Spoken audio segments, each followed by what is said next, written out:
তাদেরকে লানত দেয়া হয়েছে যারা শুধু কসম কাটে, মুনাফিকেরা। সকালবেলা কুরবানির হাটে যাবে গরু বিক্রি করতে, বউরে কয় বউ একটা দাম কম। বউ বলে কত কমো, বল যে 50,000। তো বউ কয় বললাম 50,000। তো এরপর বাজারে যখন নিয়ে গেছে এক লোক এসে বলতেছে ভাই গরুটা 40,000 দিবেন। তখন সে বলে আল্লাহর কসম সকালবেলা একজন 50,000 দাম কইছে, দেই নাই। সকালে 50,000 কইছে, এরই তো দেই নাই, আপনার 40,000 কেমনে দেই? এরকম ডাকাইত আছে রাডাই। আল্লাহ রাসূল সাল্লাল্লাহু আলাইহি ওয়াসাল্লাম মদিনার খেজুরের বাগান বাজার পরিদর্শনে গেলেন। যে খেজুরের স্তূপ দেখে আল্লাহ রাসূল সাল্লাল্লাহু আলাইহি ওয়াসাল্লাম খেজুরের স্তূপে হাত ঢুকায় দিলেন। ঢুকায় দেওয়ার পরে তিনি দেখলেন পানি, ভিতরে কি আর উপরে শুকনা খেজুর। আল্লাহর হাবিব বললেন ভিতরে পানি উপরে শুকনা কেন? কয় বৃষ্টি হয়েছে। আর বৃষ্টি হলে তো সব জায়গায় পানির সয়লাভ থাকবে। আল্লাহ রাসূল সাল্লাল্লাহু আলাইহি ওয়াসাল্লাম রেগে গেলেন আর বললেন মান গাশশানা ফালাইসা মিন্না, যে আমাদেরকে ধোঁকা দেয় সে আমার উম্মত হতে পারে। The person who deceives us, he is not among us.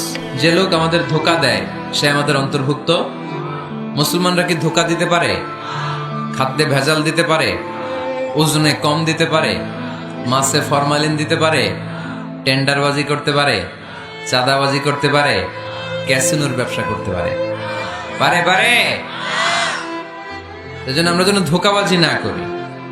ধোঁকাবাজে ভরে গেছে বাংলাদেশ। এই ধোঁকাবাজি থেকে আমাদেরকে বেঁচে থাকতে হবে যদি প্রিয় নবীর উম্মত হতে চাই, ঠিক কিনা?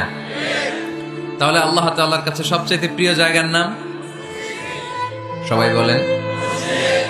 আর সবচেয়ে অপছন্দনীয় জায়গার নাম বাজার। হাদিসটা সহিহ বুখারীতে এসেছে। এমন বাজার যেখানে মদের আড্ডাখানা, যেখানে ক্যাসিনোর ব্যবসা, হারাম ব্যবসা, ওইটা আল্লাহর কাছে অপছন্দনীয় বাজার।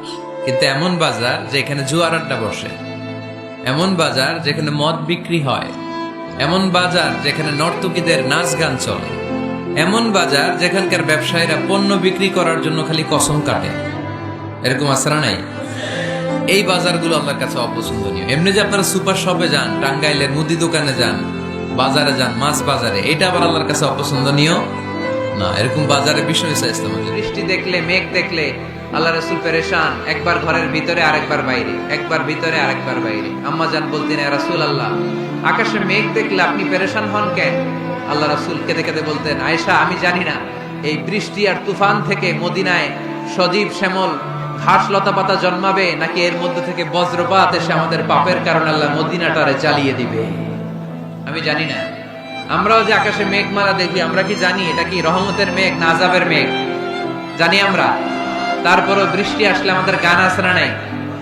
বৃষ্টি আসলে দেখবেন গান লাগায় দেয়। বৃষ্টি পরে টাপুর টুপুর, ওই কয় পায়ে দিয়ে শোনানো, সব মুখস্থ। এগুলো করা যাবে না।